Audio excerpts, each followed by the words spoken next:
Buenas tardes, queridos hermanos, grandes bendiciones sean derramadas para cada uno de ustedes. Continuando con nuestros estudios del libro de Hebreos, por favor les invito a abrir su Biblia en el capítulo número 3. Vamos a leer los versículos del 1 al 6. Como título de esta enseñanza tiene Jesús es más grande que Moisés. Por tanto, hermanos santos, participantes del llamamiento celestial, considerad a Jesús, el apóstol y sumo sacerdote de nuestra confesión. Él era fiel al que le constituyó, como también lo fue Moisés en toda la casa de Dios, pero él ha sido estimado digno de una gloria superior a la de Moisés, por cuanto aquel que ha constituido una casa tiene mayor dignidad que la casa. Porque toda la casa es construida por alguien, pero el constructor de todas las cosas es Dios. Moisés fue fiel como siervo en toda la casa de Dios, para dar testimonio de lo que él había de decir después. En cambio, Cristo es fiel como hijo sobre su casa, esta casa suya sobre nosotros, si de veras retenemos la confianza y la gloriamos de la esperanza. La idea principal considere a nuestro Señor Jesucristo el sumo sacerdote que ha realizado un sacrificio superior a su favor y mantenga su esperanza en Jesús de que Él es el más grande que Moisés como hijo arquitecto de la casa de Dios. Hebreos 3 indica una nueva sección en un argumento general de Hebreos. Los capítulos 1 y 2 introdujeron algunos de los temas principales de esta epístola y los argumentaron sobre la superioridad de Cristo sobre los ángeles. En este capítulo el argumento se desplaza a la superioridad de Cristo sobre Moisés. Esta transición lleva a cada uno de los lectores a un paso más cercano del centro de la teología de Hebreos, que es Jesucristo, el clímax de la historia redentora y el cumplimiento de todas las promesas, profecías y modelos del Antiguo Testamento. Por favor, revise conmigo los versículos del 1 al 4. Un apóstol y sumo sacerdote mejor que Moisés, que de forma similar a lo que vimos por eso, al principio de Hebreos 2, por lo tanto, en el capítulo 3.1, conecta el argumento anterior a una exhortación moral del autor a la iglesia. La lógica es simple a la luz de la gran salvación provista. Considere a Jesús así, puesto que Jesús es el sumo sacerdote misericordioso y fiel, que ha aprobado la muerte por todos y es su fuente de salvación. Jesús merece toda nuestra consideración. Una santa hermandad y es un llamado celestial. Antes de llegar a la exhortación, el autor identifica a sus lectores como santos hermanos y hermanas, a los que participan del llamamiento celestial. Es fácil pasar por alto pequeñas descripciones tales como estas, pero debemos recordar que los autores bíblicos a menudo incrustan toda una teología en las palabras que utilizan para describir a la iglesia.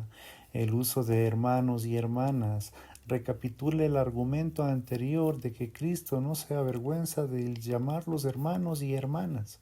En virtud de convertirlos en hermanos de Cristo, nos convertiremos en hermanos y hermanas los unos con otros de la iglesia, la familia de Dios.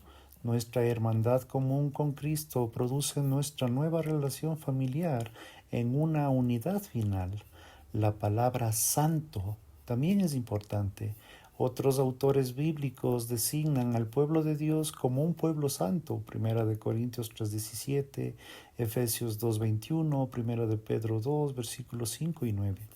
Esta palabra enfatiza que la sangre de Cristo ha santificado y limpiado a la iglesia. El contexto de Hebreos da a la palabra un significado aún más rico. La santidad era una característica importante del sistema levítico. Adorar a Dios correctamente bajo el antiguo pacto requería santidad en cada aspecto de la vida del pueblo del antiguo pacto. Por eso, El Levítico contiene instrucciones tan detalladas sobre los sacrificios y las purificaciones. La sanidad solo podía venir a través del sacrificio, es decir, la santidad no era un logro humano. Así, cuando el autor designa a este pueblo como una hermandad santa, hace una afirmación cristológica. No los está felicitando por haber alcanzado la condición de santidad. Los está haciendo santos sobre la base del sacrificio sacerdotal que Cristo ofreció a su favor.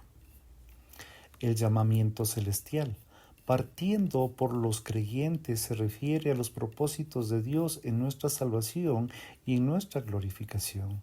De nuevo, la descripción acentúa el hecho de que Cristo ha actuado para rescatar a la Iglesia. Él nos hace lo que somos. No nos transformamos en algo y luego nos convertimos en el pueblo de Dios. Dios nos transforma en su pueblo. Estas designaciones también nos recuerdan que los creyentes componen de la Iglesia. Los no creyentes santos no existen. Es imposible participar en el llamamiento celestial de Dios mientras se permanece sin arrepentirse.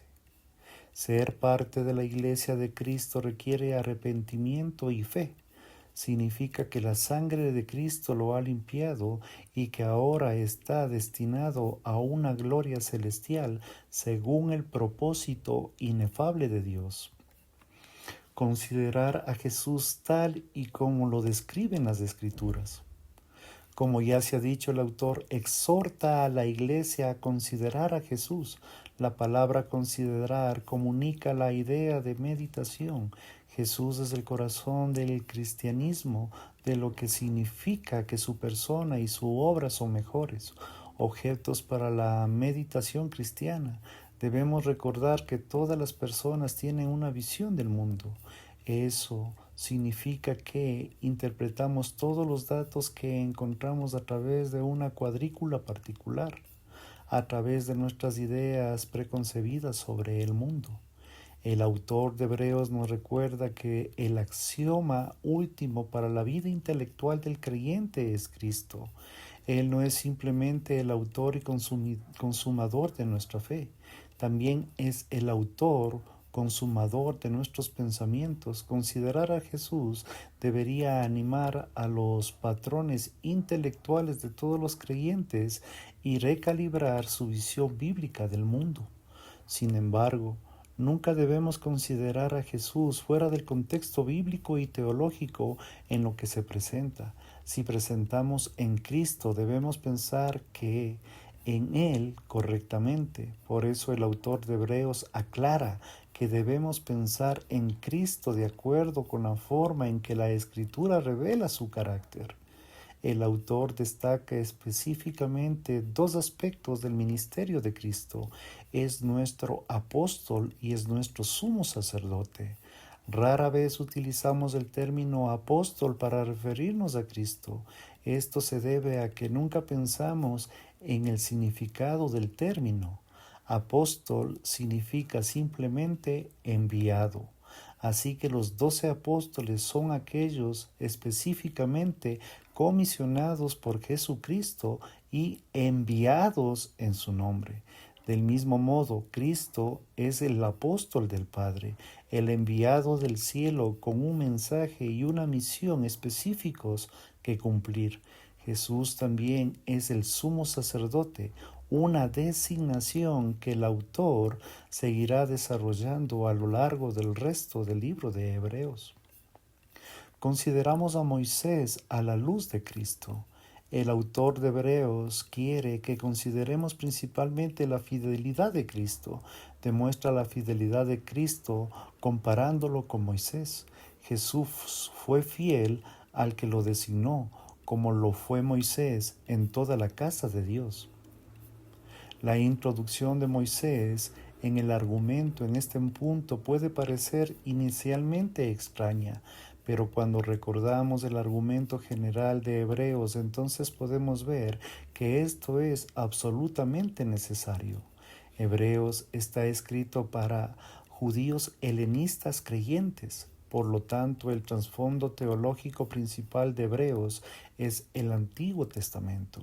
Los judíos se impregnaban de las escrituras del Antiguo Testamento y ejercían la máxima reverencia por sus principales figuras históricas, como Moisés, para asignar a su audiencia que Cristo superó al judaísmo. En el autor de Hebreos constituye varios argumentos para mostrar la superioridad de Cristo sobre el antiguo pacto, Hebreos 1 y 2.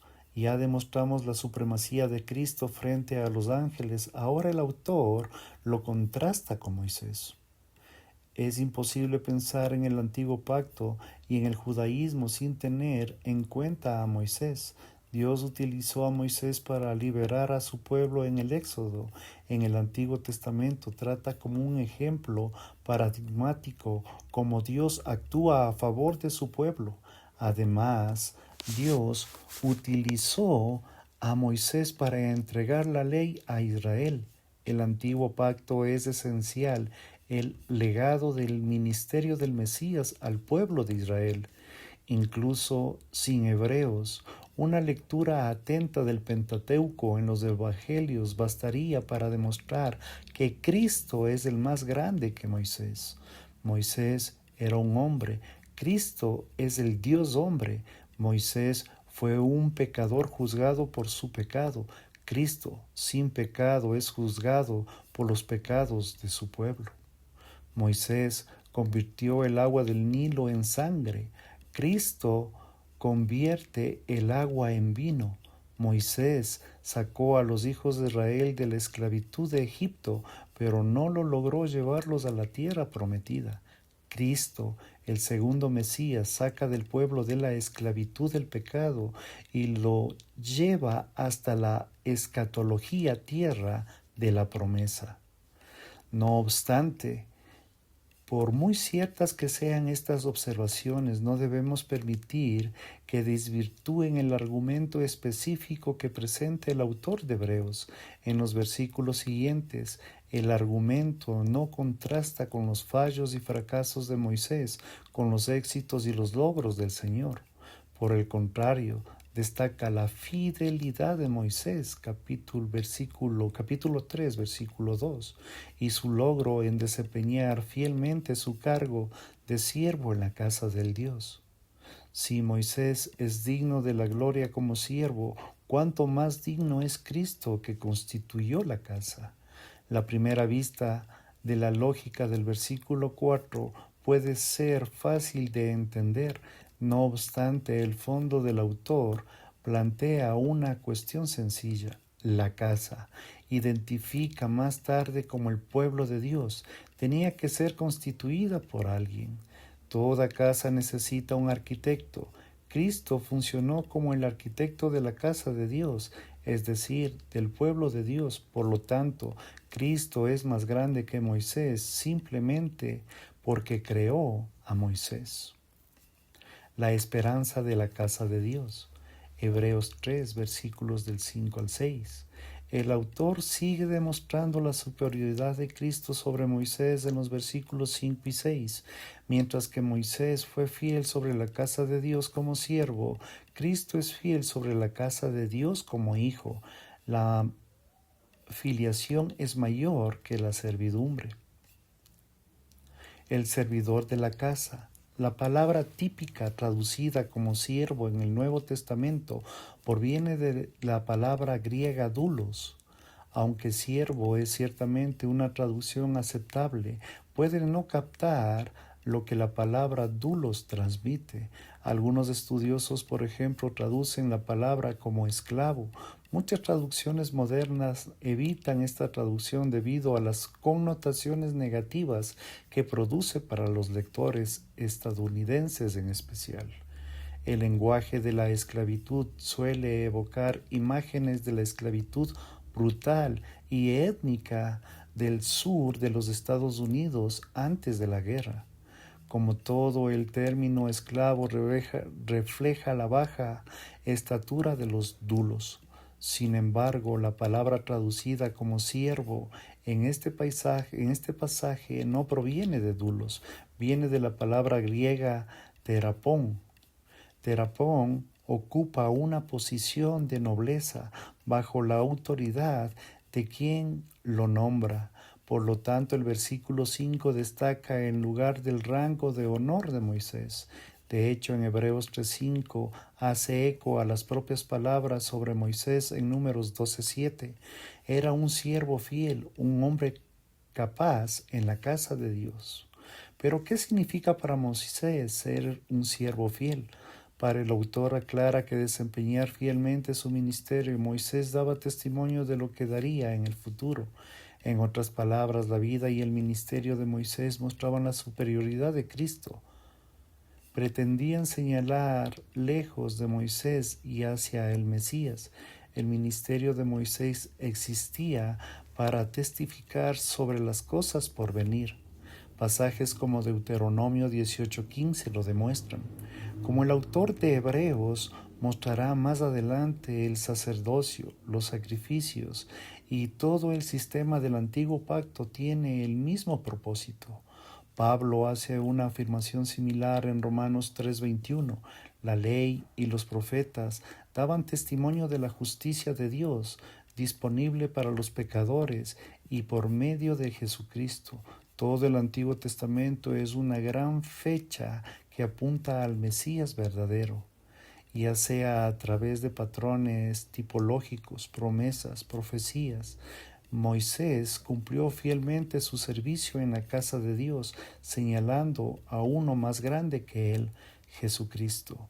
Cristo cumplió con todo lo que dijo Moisés en varias formas, más allá de la propia comprensión de Moisés. Cristo, pues, es superior a Moisés, como propio Moisés lo afirma. El heredero de la casa. En Hebreos 3:6 establece un contraste explícito entre Jesús y Moisés. Moisés era un siervo fiel, pero solo un siervo.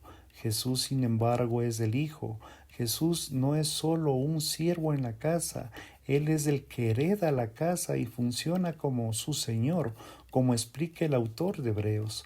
La casa es nada menos que el pueblo de Dios, los que se aferran a su confianza y se glorían en su esperanza. Esto significa que la casa sobre la que Jesús es fiel es la casa que Él construyó derramando su sangre por todos los pecadores. Otros pasajes del Nuevo Testamento también utilizan el lenguaje de la casa. La palabra griega oikos significa casa o hogar, para describir la iglesia y mostrar que Cristo sirve en su funcionamiento. Hechos 4:11, Efesios 2:19-20, 1 de Pedro 2:5. Es decir, pues, que Moisés era el siervo fiel y la casa de Dios, es decir, que era el siervo y el pueblo de Dios. Cristo, sin embargo, es el Salvador del pueblo de Dios. Cuando el autor dice nosotros somos esa casa, también afirma sutilmente la deidad de Cristo. El versículo 5 lo llama la casa de Dios. Sin embargo, en el versículo 6 se refiere a Cristo. Así que el escritor de Hebreos afirma su filiación divina de Cristo, que es tanto creador eterno en el versículo 4 como el redentor en los versículos 5 y 6 del pueblo de Dios. La perseverancia de nuestra fe. En la fase final del versículo 6, procura a los cristianos porque parece seguir que nuestra salvación es condicional. Obviamente, el pueblo de Dios es el que se aferra a su confianza y se jacta de su esperanza. Y porque el autor incluye sí confidencial, está el autor poniendo en duda la certeza de la salvación eterna disponible en Cristo. Hebreos, quizás más que cualquier otro libro del Nuevo Testamento, afirma la suficiencia de Cristo en su obra para nosotros la salvación. No obstante, a lo largo del libro aparecen advertencias contra la falta de perseverancia en la fe. Este versículo introduce ese tema principal en Hebreos. El autor de Hebreos y el resto de las Escrituras señalan que solo los que preservaban en la fe se salvarán, y todos los que tienen una fe auténtica preservarán. Los creyentes constituyen la casa de Dios, es decir, la iglesia. Está formado por los creyentes que perseveran, que tienen fe auténtica. Nuestra obra no nos salva ni nos mantiene salvos. Solo Cristo puede salvarnos. Debemos aferrarnos a nuestra confianza y retener nuestra jactancia en el Evangelio y en el Señor. No nos jactemos de nosotros mismos, de nuestros propios logros espirituales. No nos jactemos en la cruz y en la esperanza y en la resurrección. La doctrina de la perseverancia en los santos no significa que entremos en el reino de Dios por fe y nos permanezcamos en el reino de Dios por las obras. Por el contrario, significa que estamos en el reino de Dios por una fe que persevera y que nunca fallará. Por la fe confiamos con seguridad en que la justicia de Cristo nos pertenece. Él es nuestro único orgullo, Él es nuestra única esperanza infalible. Gracias, queridos hermanos, por su tiempo. Por favor, si el Señor los permite, les invito a la próxima clase. Bendiciones.